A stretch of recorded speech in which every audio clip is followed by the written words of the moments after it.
Welcome to the channel. My name's Corey and I'm the Drywall Tech on all your social media platforms. Today's a pretty easy, simple one that I do quite a bit and I figured it might help a lot of people. This is where they took off some shelving in a master closet. And luckily this time they actually took all the nails out and scraped most of the caulking off, but I'll get to the rest of that. But first and foremost, I want to give a special shout out to my first YouTube member, Mac Friday. Appreciate you, big dog. Thanks for signing up. If you want to hear more about what I'm going to be doing later in the membership program, stay tuned towards the end and I'll talk about it. I'm going to be doing some live Q&As and doing some kind of members only videos and things like that. So if you're interested, check it out. It'll help out the channel, keep me a little more motivated to keep doing these, you know what I'm saying? So anyways, here we go. We're scraping off the caulking. That was not, all the way scraped off, but it's good just to go through anyways and check it out. Even if it looks like it, you kind of just want to rub your knife around there, feel for anything that's really sticking out, because pretty much this is super flat already. So all you're doing is going to be filling in between where the painted surface and non-painted surface is with a little bit of mud and just floating it out, getting all the imperfections out where there was nail holes, caulking, that little brown paper spot. If you see my short on that, you can always spray some glue on there. But I'm just gonna go for it on this one. Not too big of a deal. So let's get that first pan of 5 minute. I brought everything inside. It was a hot day here in Arizona, so still pretty hot, but it's cooling down. It's getting there. So get that 5 minute West Pack going. If you're not sure, really, how to do the 5 minute, start with the 20 minute, work your way up to the 5. Not a big deal. I've been doing this a long time, so I'm used to the 5. I was trained on the 5 minute. So like you see here, you're just getting that light coat and spreading it apart evenly as possible, and you want to swipe your edge like I did there. See all that mud on there? Want to swipe it off. If you don't swipe it off and you just go, hey, I'll just put this on here and I'll wet sand it afterwards, you're still going to be scraping it away and wet sanding and basically just energy in, energy out, right? You want to try to keep it low as possible, but keep sorry, got a text message and threw me off my game here. So on these, I like to do 2 passes on them. One tight pass and then come through, scrape it and sponge it, and another tight pass, and that's usually it. If it's a smaller closet than this, you can do the one like I do on patches. You could do the 1 pass on it and then come through and sponge and scrape off the excess till it feels flat.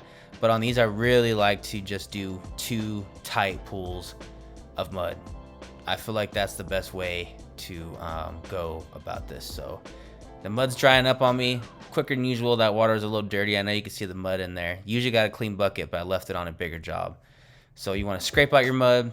I keep it all in the plastic here. Just put it in the corner. One thing my dad told me a long time ago when we were working together, he's like, just put your mud closest to the baseboard, because I used to put it in the middle of the room, and what would happen is you would kind of walk on it sometimes. So I always end up putting it closer to the wall, close to where you're really not gonna be walking. So this was literally right after I washed the pan. This is why I love the 5 minute. You already know that. I get comments every week now of people telling me that they're using the 5 minute and it's just up in their game, right? So that's really cool to know that I'm helping some people out, getting them to get the jobs done quicker, make some more money. Customers, you get in and out of the customer's houses quicker. I feel like everybody wins. So right now, when you're scraping like that right there, you're gonna be pushing it in. That's where the nails were, and it popped like the paper on the drywall. So you're gonna be like scraping it and kind of pushing it in, scraping it, pushing it in. Just because you see that little bit of brown paper shining through doesn't mean it's gonna show through once you paint. So like I said before in other videos, I would go through and once you're doing it, just fill it with your finger, like how you saw me doing. You just want to fill it and see really how thick it is, if you can actually fill it. Like I said before, if you can fill it, then you're gonna see it. That's just kind of how it is. That's why you see me on these ones right here, filling the caulk line, filling the brown paper spots. And now when you get that second coat on, it just glides over easy, nice and smooth. That's what you want. This is the same process I do for patches if you've been watching. So it's pretty much 2 light passes, like 2 tight passes of mud, and typically they're good. You really want to make sure you pull your edges. I know you can see how my edges are really tight. You can see the texture coming through the edges of the mud. That's what I mean by pulling it tight. And now when you're pulling it tight in the middle, it's filling in that gap that was between the painted surface and the non-painted surface. So just go on through, swipe it on clean. Let me know in the comments what you guys charge for something like this in your area. I know everywhere's different, but man, I love hearing what the different prices are. Some of these people in New York and whatnot, I'm like, damn, you charging that much? But I know people, I don't know, Alabama and stuff that see my videos and what I charge in there, and they're pretty blown away too. But that's pretty common prices here. So I actually have people write me on Instagram now and send me pictures of their work and go, hey, what do you think I should charge for this? You know, I don't mind helping you out with that, but at the same time, everywhere's different. So I don't want you to lose a job because of me. So, but I don't mind giving some guidance here. That kind of seems to be where I'm going with this and the whole, you know, YouTube members program and doing live Q&As. I get people calling me, trying to text me, write me on Instagram. This way I could just do one live video. You can go in there and you can write me whatever you want, whatever questions you want me to answer about leads, about pricing, whatever, you know, what kind of products should you use on this or that. And you know, I figure it's the best way to help a bunch of people at once.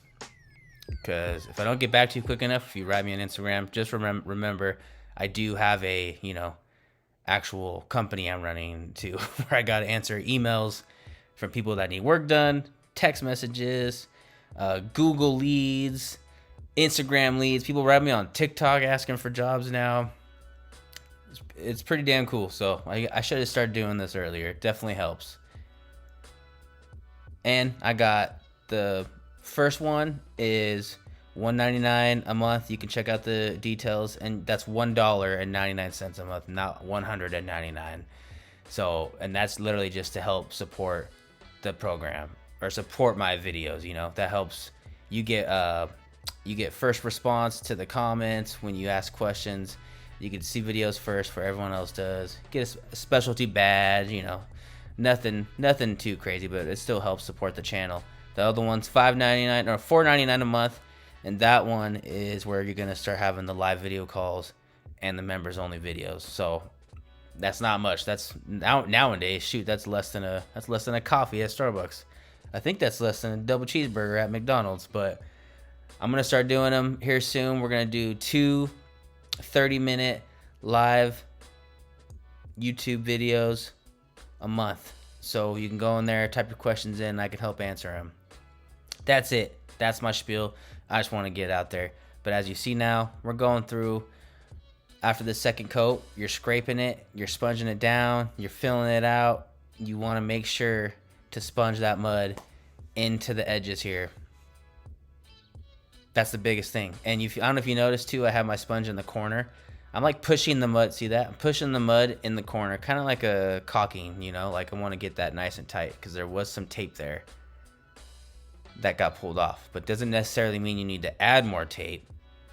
It's fine. Just go ahead and, you know, sponging it and making it all smooth.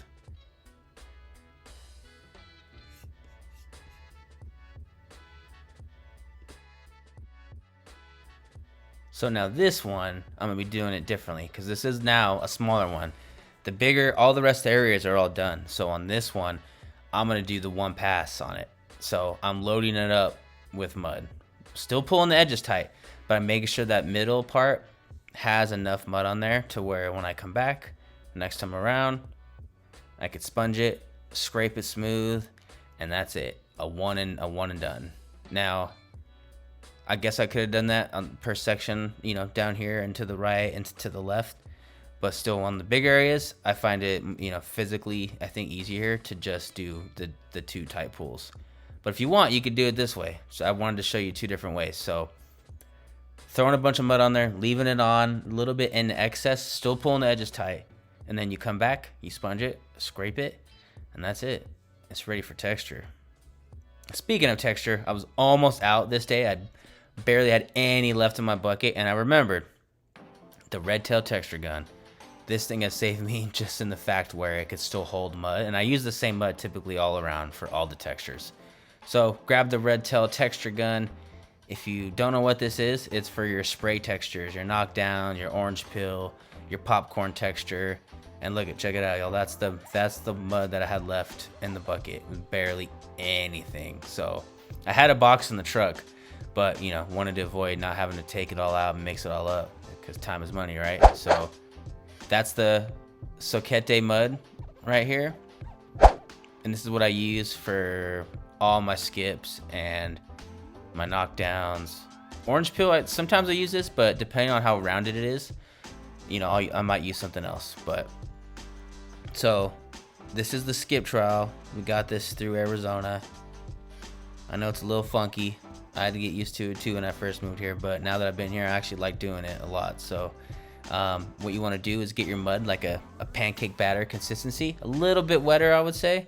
And you're just getting the mud just on the edge of the knife, and you're going at a motion starting at the top and tilting your knife and going down.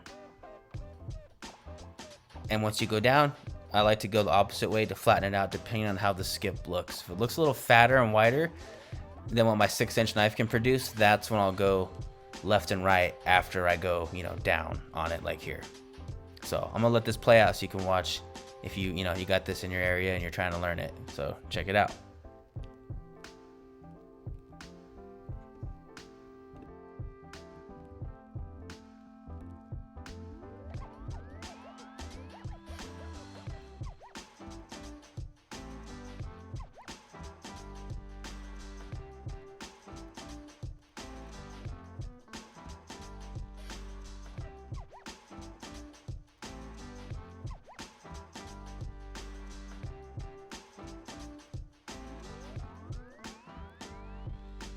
So now, after, what I like to do is take the sponge and just kind of help, almost like what I would do when it was dry to sand it, but I just like to go around and do some touch up on it and just get the little boogers, get those thick lines, like from when you touch the wall with your knife at first. Sometimes it ends up doing that. Just try to help sponge that, the excess off to help it blend a little bit once it's dry. Or you can do it when it's all dry and you could sand it. So, and like you saw me do, I'm gonna save as much mud as I can. You never know what's gonna come in handy. So wash your pan, you don't want it drying up. And that's a wrap on this one. In and out, it took, I think it was 45 minutes, something like that. So, and this is why I'm a big fan of just plasticking the whole area off, because you'll see here in a second, I pull this up, there's pretty much nothing down on there. So even right now, I have a new guy working with me. I don't know if you saw my post that I put in the community here, but one of my guys didn't show up, screwed up my whole week. So I have someone else here, and his last guy was so on him about masking. For me, mask it as much as you want, over mask. Look at that texture, man. That's pretty spot on. That's a good skip right there. Then you gotta get the Drywall vacuum in there. Even if there's no crumbs, I just take it in there anyways. Do a little quick sweep. Customers like seeing it. Make sure it's extra clean. And that's it. Take a look at it. Let me know what you think I charged in the comments. Thanks for watching. Check y'all next time.